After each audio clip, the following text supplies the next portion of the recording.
بسم اللہ الرحمن الرحیم۔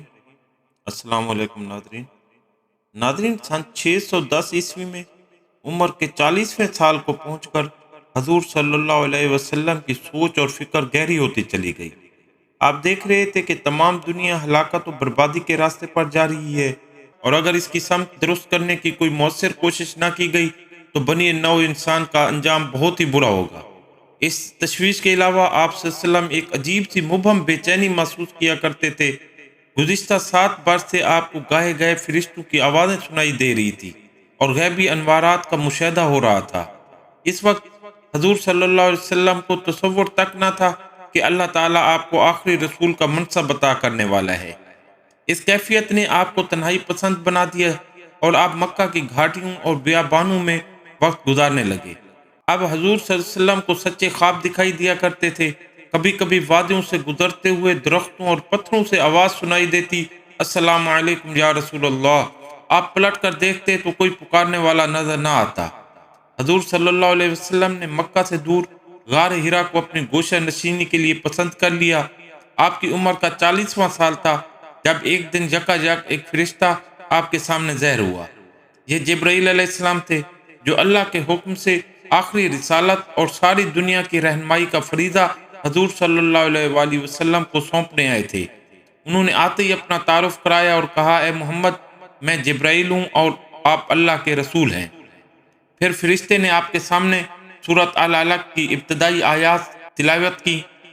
بسم اللہ الرحمن الرحیم اقرأ باسم ربک الذی خلق خلق الانسان من علق اقرأ وربک الاکرم الذی علم بالقلم علم الانسان ما لم يعلم۔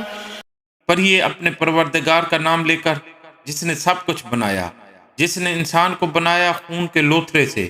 پڑھیے، اور آپ کا پروردگار بڑا مہربان ہے، جس نے قلم کے ذریعے علم سکھایا اور انسان کو وہ کچھ سکھایا جو وہ نہیں جانتا تھا۔ یہ پہلا آسمانی پیغام تھا جو نبی آخر زماں حضرت محمد صلی اللہ علیہ وسلم کے ذریعے آخری امت کو دیا جا رہا تھا، جو بتا رہا تھا کہ اس آخری رسول کی امت کے لیے پڑھنا لکھنا، رب کا ذکر کرنا، اس کی قوت تخلیق پر غور کرنا، اس کی رحمت پر یقین رکھنا، علم کو اپنی صلاحیتوں کی اساس بنانا اور قلم کے ذریعے علم کو پروان چڑھانا دستور اساسی ہوگا۔ ناظرین، یہ وہ زمانہ تھا جب دنیا کی متمدن قوموں میں بھی قلم کی عظمت کا کوئی خاص تصور نہیں تھا۔ مشرق کو دیکھیے تو چین میں اس وقت تانگ خاندان کا بانی لی یوان حکومت کر رہا تھا۔ اس کے بعد تائی شنگ آیا، جس نے 627 سے 649 عیسوی تک حکومت کی۔ ہندوستان میں مہاراجہ ہرشن وردھن برسر اقتدار تھا، جس کا دور 606 عیسوی سے 647 تک ہے۔ مگر مشرقی تہذیب و تمدن کے ان دو سب سے بڑے مراکز میں بھی علم کا تصور بڑا پست تھا۔ سنگ تراشی، رقص و سرود اور مراقبہ و دم کشی کو قلم پر فوقیت حاصل تھی۔ افریقہ کے شمال اور مغرب میں اجڑ بربر قبائل کا تسلط تھا، جو بت پرستی کی لعنت میں گرفتار تھے۔ مغرب پر نظر ڈالیے تو اس زمانے میں برطانیہ اینگلو سیکسن قبائل کے بادشاہوں کے زیر نگین تھا، جس کے فرمانروا کنگ ایڈرن نے 601 سے 633 تک حکومت کی۔ مگر یہ دور برطانیہ میں تہذیب و تمدن کی انتہائی پسماندگی اور علم سے یکسر محرومی کا تھا۔ اسکاٹ لینڈ اور آئرلینڈ میں نیم جنگی قبائل کا راج تھا، جو آئے دن برطانیہ پر تاخت و تاراج کرتے رہتے تھے۔ فرانس میں شاہ ڈیکورٹ اول پوری کوشش کے باوجود اپنی دیوال پذیر مملکت کی بنیادوں کو مضبوط نہیں کر سکا تھا۔ اٹلی پر گاتھ خاندان کا حکمران سائبالٹ مسلط تھا، جس کے دور میں یہودیوں کو خاص کر تختہ مشق بنایا جا رہا تھا۔ ان تمام خطوں میں اوپر سے نیچے تک جہالت کا دورہ تھا۔ یورپ کے اکثر خطوں میں نارمن، سویڈش، سلانی اور کریشنس جیسے جاہل اور اجڑ قبائل کی اجارہ داری تھی۔ غرض وہ یورپ جو صدیوں بعد علوم و تحقیق کی عمارت کا دعوے دار بنا، اس وقت علم، تحریر اور قلم سے دور کا واسطہ بھی نہیں رکھتا تھا۔ ایسے میں عرب جیسے تاریخ گوشے میں نور کی پہلی کرن کا اقرا، علامہ اور بالقلم جیسے تصورات لے کر ابھرنا تاریخ عالم کا ایک عجوبہ ہی تو تھا۔ بلا شبہ یہ ایک ایسے انقلاب کی تمہید تھا جو انسانی معاشرے کی اصلاح کے لیے پڑھنے، تعلیم دینے اور قلم کی طاقت سے کام لینے کا پوری طرح قائل تھا۔ جب فرشتے سے یہ پیغام سن کر آپ صلی اللہ علیہ وسلم گھر پہنچے تو خوف و ہیبت اور ایک بے حد گراں ذمہ داری کے احساس سے آپ صلی اللہ علیہ وسلم کا جسم کانپ رہا تھا۔ آپ کو لگتا تھا کہیں اس کام کی فکر اور بوجھ سے جان ہی نہ نکل جائے۔ آپ نے گھر پہنچتے ہی اپنی اہلیہ محترمہ حضرت خدیجہ الکبریٰ رضی اللہ تعالی عنہا سے کہا، مجھے کمبل اوڑھا دو، مجھے کمبل اوڑھا دو، مجھے اپنی جان جاتی محسوس ہو رہی ہے۔ اہلیہ کے دریافت کرنے پر آپ نے سارا ماجرا سنایا۔ حضرت خدیجہ ایک تجربہ کار اور دانش مند خاتون تھی۔ انہوں نے اپنے شوہر نامدار کی کیفیت کو سمجھتے ہوئے آپ کو تسلی دی اور کہا، اللہ آپ کو ہرگز ضائع نہیں کرے گا۔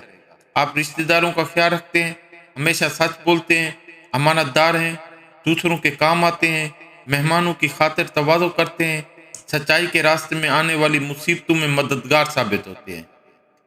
پھر وہ حضور صلی اللہ علیہ وآلہ وسلم کو اپنے چچا زاد بھائی وارقہ بن نوفل کے پاس لے گئیں، جو گزشتہ آسمانی کتب کا مطالعہ کرتے رہتے تھے، تاکہ ان سے اس سلسلے میں مشورہ اور رہنمائی لی جائے۔ انہوں نے یہ واقعہ سنتے ہی کہا، اللہ کی قسم تم اس امت کے نبی ہو۔ یہ وہی فرشتہ تھا جو حضرت موسیٰ علیہ السلام کے پاس آیا تھا۔ دیکھنا ایک وقت آئے گا کہ تمہاری قوم تمہیں جھٹلا کر تنگ کر کے اس شہر سے نکال دے گی۔ حضور صلی اللہ علیہ وسلم یہ سن کر بڑے حیران ہوئے کہ قریش جو مجھے صادق و امین کہتے ہیں، میرے ساتھ یہ سلوک بھی کر سکتے ہیں۔ آپ نے تعجب سے پوچھا، یہ لوگ مجھے نکالیں گے؟ ورقہ نے کہا، ہاں، جب بھی کوئی نبی ایسا پیغام لے کر آیا ہے، اس کی قوم نے اس سے دشمنی کی، اگر میری زندگی میں وہ وقت آیا تو میں آپ کی ضرور مدد کروں گا۔ اس واقعے کے بعد ایک مدت تک فرشتہ دوبارہ وحی لے کر نہیں آیا۔ اس دوران آپ پریشانی اور اضطراب کے عالم میں مکہ کی وادیوں اور پہاڑیوں میں گھومتے رہتے، کسی پل چین نہ آتا۔ خدا آپ سے کیا چاہتا ہے، یہ عظیم ذمہ داری کس طرح نبھانی ہے، کچھ معلوم نہ تھا۔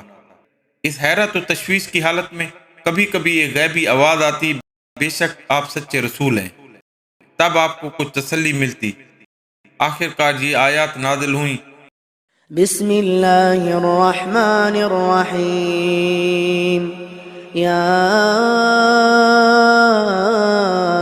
ایہا المدثر قم فانذر وربک فکبر۔ اے چادر اوڑھنے والے، اٹھو اور خبردار کرو اور اپنے رب کی بڑائی بیان کرو۔ ناظرین، میں ہوں تاریخ کا ادنا سا طالب علم عبدالغفور رحمانی۔ آپ دیکھ رہے ہیں یوٹیوب چینل ہسٹری ود رحمانی۔ آپ اگر میرے چینل پر نئے ہیں تو اسے ضرور سبسکرائب کریں، تاکہ مسلمانوں کے 1500 سالہ دور عروج و زوال کی داستان لیے تاریخ امت مسلمہ سیریز کی تمام ویڈیوز آپ کو بر وقت مل سکیں۔ شکریہ۔